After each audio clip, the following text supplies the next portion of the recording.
We're going to be working on the arms, hands, see what we can find here.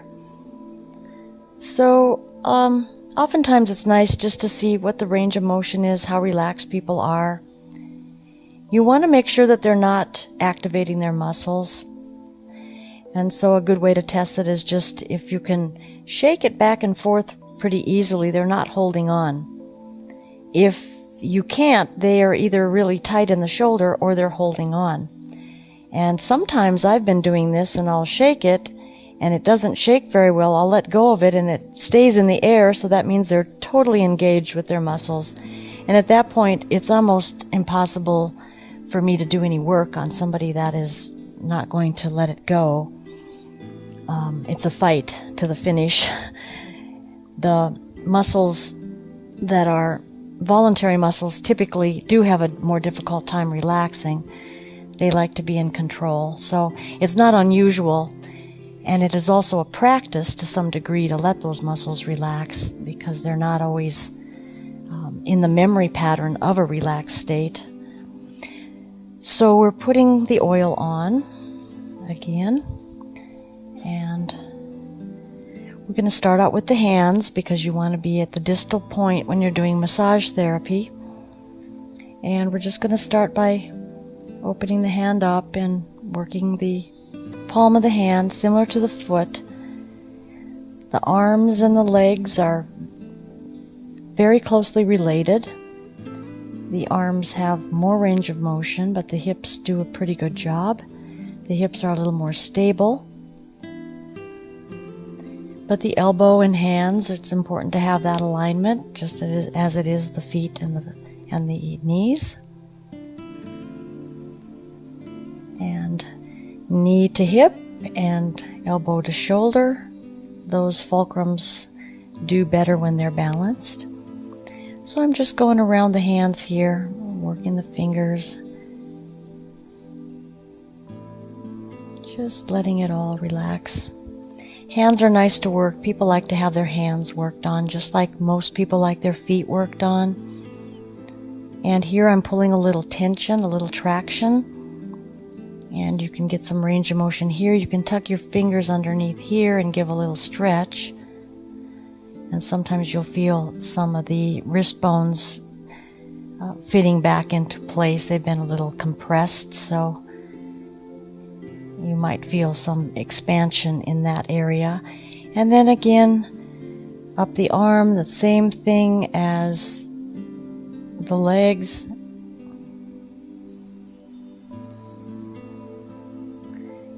I like the thumb iron because I feel like I can really feel what the muscle's doing. And then this is like the lower leg for the most part. You're picking up the muscle. What you're going to find with people who type a lot, sit at a computer a lot, is that these muscles of the forearm get quite ripply and quite tight. I have worked on carpal tunnel. Carpal tunnel, it seems to be helped when the forearm muscles are worked, and we call them stripping the muscle. We don't want that washboard feeling in there. And then also a separating in the wrist bones and more range of motion, because the repetitive motion of typing is the fingers are moving and you're not doing much range of motion with these wrists. I'm very much an advocate for movement. I think movement is the most important thing you can do. And I think that movement should be done with every joint in every direction that the range of motion is possible. Now the elbow, like the knee, is a hinge joint, but there is a little action where you can do the elbow with the palm down or the palm up, so you can check both ways. And there's a little click in there, so there's probably a little misalignment on the fulcrum of the elbow, and that can be aligned. Again, this is more advanced techniques, but this can be aligned by holding that joint and helping it to find its way by unwinding, letting the tissues unwind and doing some following. But we're not going to be covering that right now. Then up into the bicep, tricep area. It's pretty much the same as the leg. They're much smaller arms, at least on some people. Some people have really big muscular arms, so a little more work is involved. But then you want to come through the deltoid and into the underarm part, close to the underarm. It's delicate under the arm, similar to the inguinal triangle, so you don't want to work too much into that underarm part. You can pick up the pectoralis muscle like we did earlier, but you don't want to stick your fingers really up into the armpit unless you know where you're going or you're draining lymph nodes.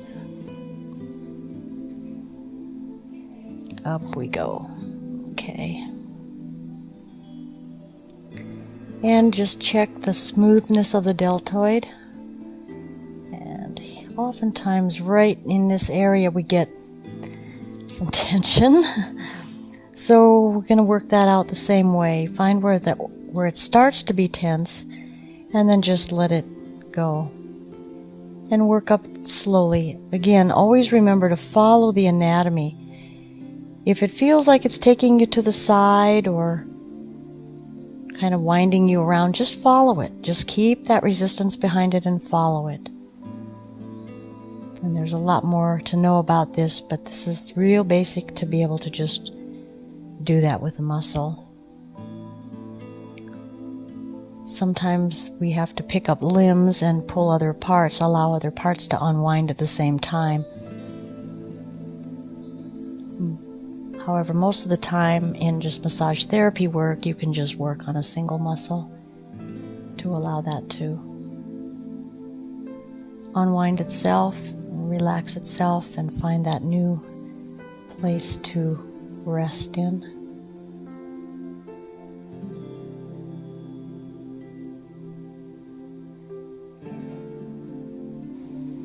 And there's still a little more work in here, but for the most part it's loosened itself up.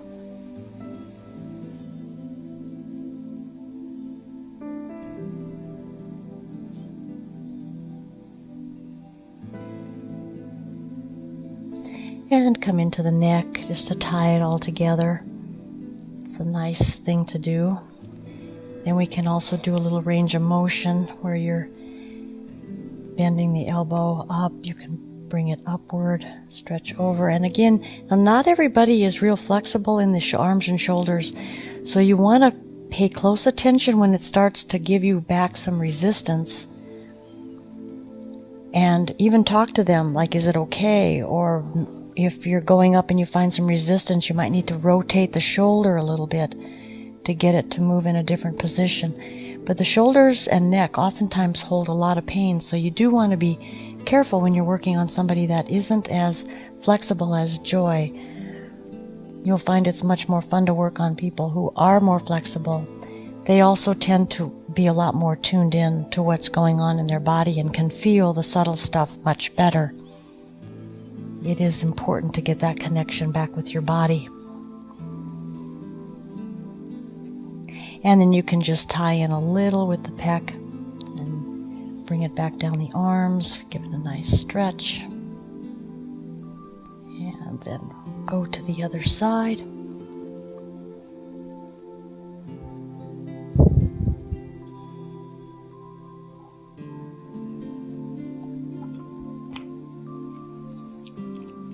Apply the oil.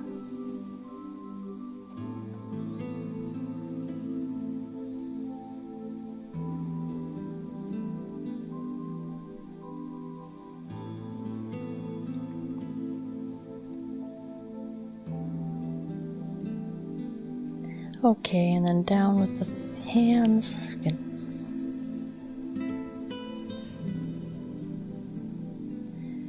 The thumb pad. And getting up into between each little finger.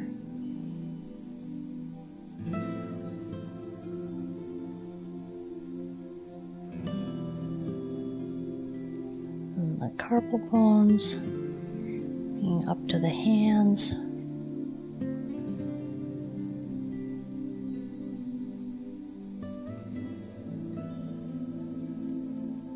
And each finger.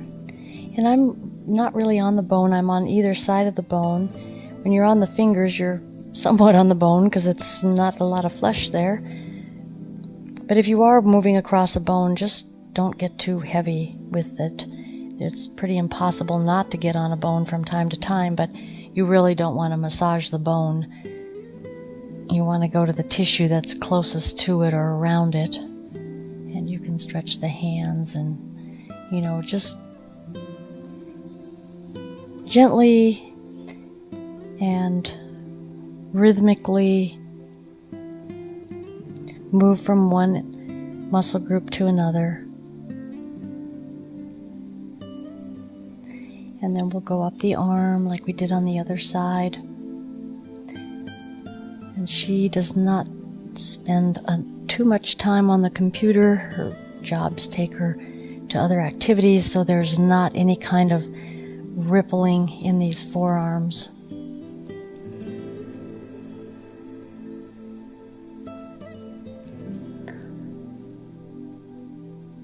It's real important to keep our joints moving, our hands moving, because as we get older, especially if we've worked with our hands, they do get stiffer as time goes on. And if we don't use those joints in range of motion, they begin to fuse to a degree. So it's important to take it to the full range as much as possible and maintain that, so we have much more movement to our body as we grow older, and we're not so stiff, or we don't look like a chair that's walking. And these upper arms feel good. This doesn't have that same tension. A little bit right here.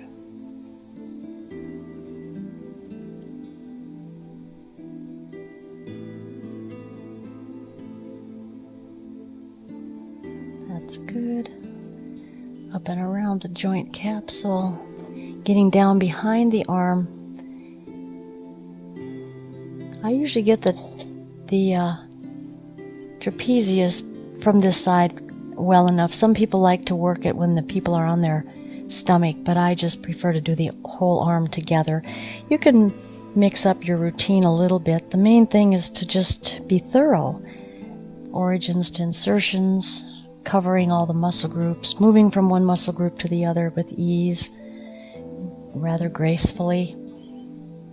Just makes for a nicer experience for the person on the table.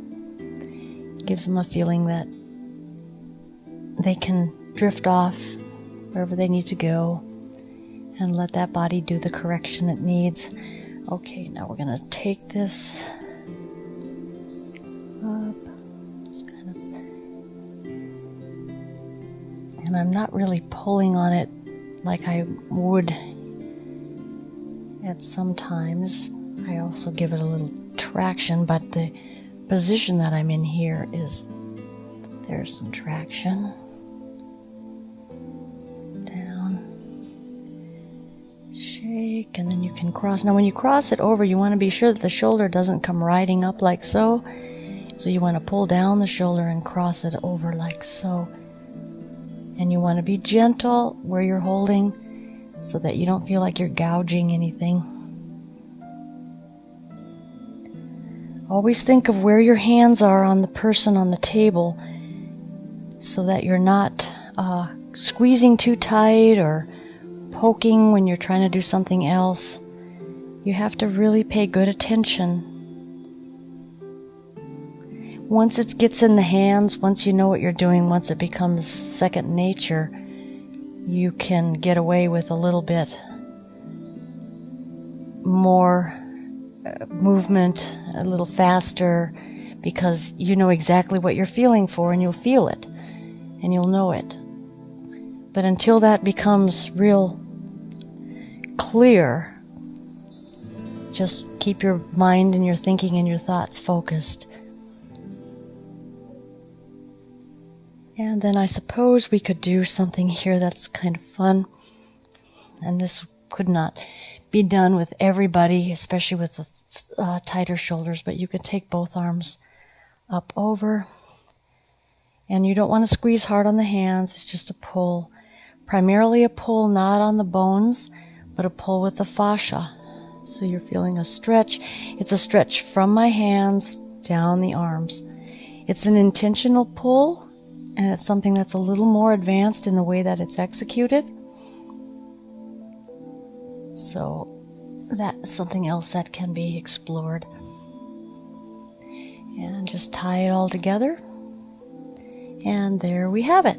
Okay, I'm going to show you a few other things just briefly. I'm not going to explain it too much, but there is a way to get to the shoulders and the upper arm from the back, from when they're laying on their back, on the back side.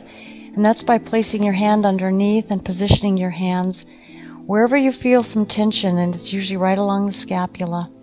And then you can begin to open that up. By the weight of the body, you can actually work sometimes releasing that upper back with a lot more efficiency because you have the weight of the body if you're using the muscle release techniques where you're unwinding the tissue. So that is something that you can do. And it's just a holding and finding it. Sometimes both arms are going to have to be underneath on the scapula. And you can actually lift them up a little bit like so. But you want to be sure where your hands are placed. And I like that little vibration kind of bouncing.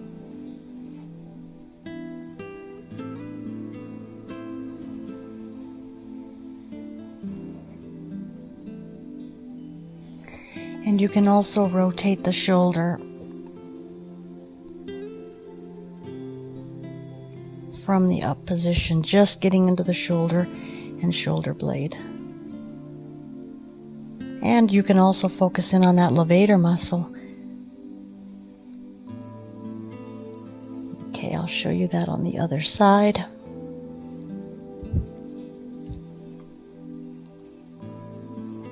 You're going underneath.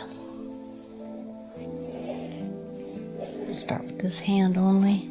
So this hand is finding its way to where the tension areas are. Pads of the fingers. And as that's being lifted, you do a little pressure on that shoulder. And then there's things that go on here which I will explain in the advanced videos.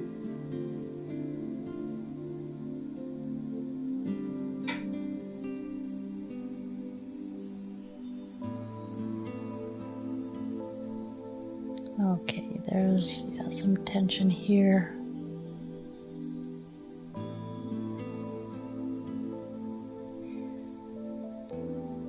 So this is a nice thing to add to the arms.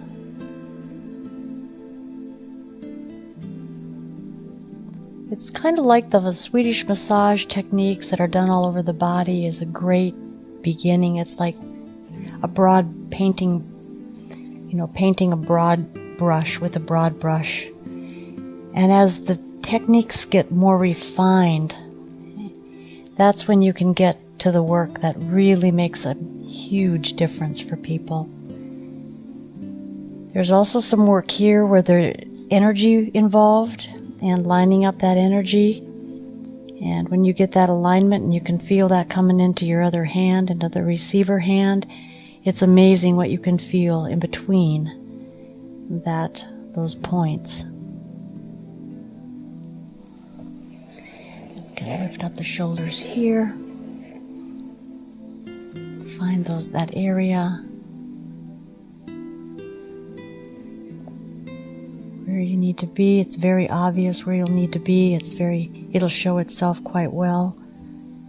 You'll feel a lot of difference when you do it like this as opposed to having them on their stomach and pushing forward. In my experience has seen that this has been far more effective.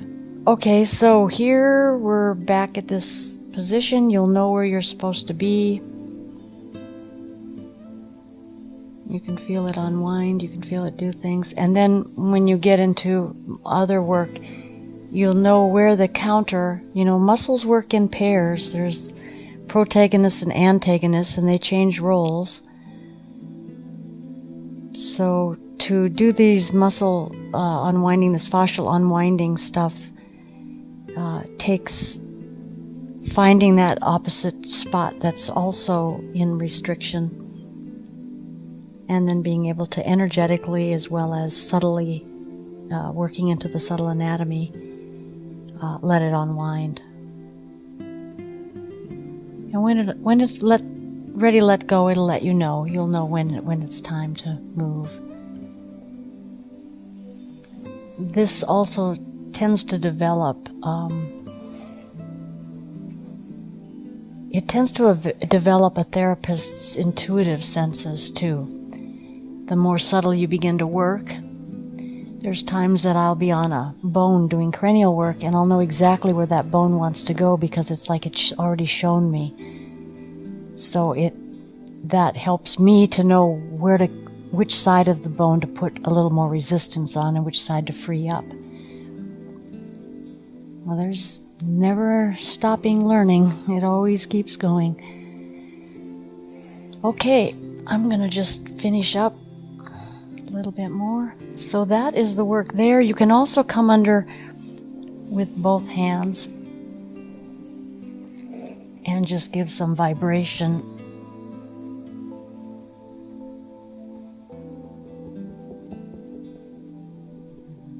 And that takes kind of strong fingers. So, and you can always kind of pull the clavicles out, checking that there's so much that can be done.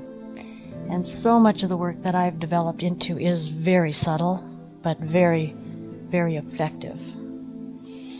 Okay. Thank you for sharing. Thank you for subscribing. And I think there's a little bell up there that you can hit that you'll get a notification every time we post. So if you want to, you can hit that too.